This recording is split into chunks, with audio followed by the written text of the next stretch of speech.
Praise the Lord. ஒரே ஒரு வசனத்தை கூட காண்பித்து கொடுக்கிறேன். 1 ராஜாக்கள் 8வது அதிகாரம் 43வது வசனம். உம்மை நோக்கி வேண்டிக் கொள்வதன்படி எல்லாம் தேவரீர் செய்வீராக. இன்னைக்கு ஆண்டவர் உங்களை பார்த்து சொல்ற காரியம் என்னன்னா, மகனே மகளே, உன் வாழ்க்கையில நீ என்னென்ன காரியத்தை வேண்டிக்கிட்டு இருக்கியோ, என்னென்ன காரியம் நடக்கணும்னு ஆசைப்பட்டு இருக்கியோ, அது உன் வாழ்க்கையை நான் உனக்காக செய்ய போறேமா, நீ வேண்ட எல்லா காரியமும் உன் வாழ்க்கையில் நடக்க போகுதுன்னு சொல்லி இன்னைக்கு ஆண்டவர் உங்களை பார்த்தாங்க சொல்றாரு.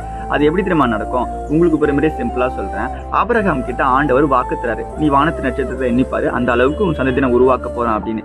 ஆண்டவர் கொடுத்த வாக்கை அவர் விசுவாசித்தாரு. ஆனா இன்னொரு விஷயம் என்னன்னா, ஆண்டவர் சொன்னதை அவர் கேட்டாரு. நான் இந்த தேசத்துக்கு போவா, அந்த தேசத்துக்கு போவா, அங்க என் வாழ்க்கை நடத்தவா, இங்க என் வாழ்க்கை நடத்துவான்னு சொல்லிட்டு ஆண்டவருடைய மனவிருப்பத்தின்படியே தன்னுடைய வாழ்க்கையை அவர் அர்ப்பணிச்சாரு. இன்னைக்கும் உங்க வாழ்க்கையில பாத்தீங்கன்னா, நீங்க உங்க வாழ்க்கைய உங்க விருப்பத்தின்படி வாழாம ஏசப்பாவின் மன விருப்பத்தின்படி அவருடைய சித்தத்தின்படி நீங்க வாழ்ற மகளா இருக்கீங்கன்னா, உங்க வாழ்க்கையில நீங்க என்னென்ன காரியத்தை எதிர்பார்த்து காத்துருக்கீங்களோ, உங்க படிப்புல ஒரு தேவை இருக்கலாம், உங்க பிசினஸ்ல ஒரு தேவை இருக்கலாம், உங்க தொழில் காரியங்கள்ல இன்னும் முன்னேறாமலே இருக்கலாம், உங்களுடைய மற்ற காரியங்கள், கடன் பிரச்சனை, வீடு கட்ட வேண்டிய தேவைகள், பைக்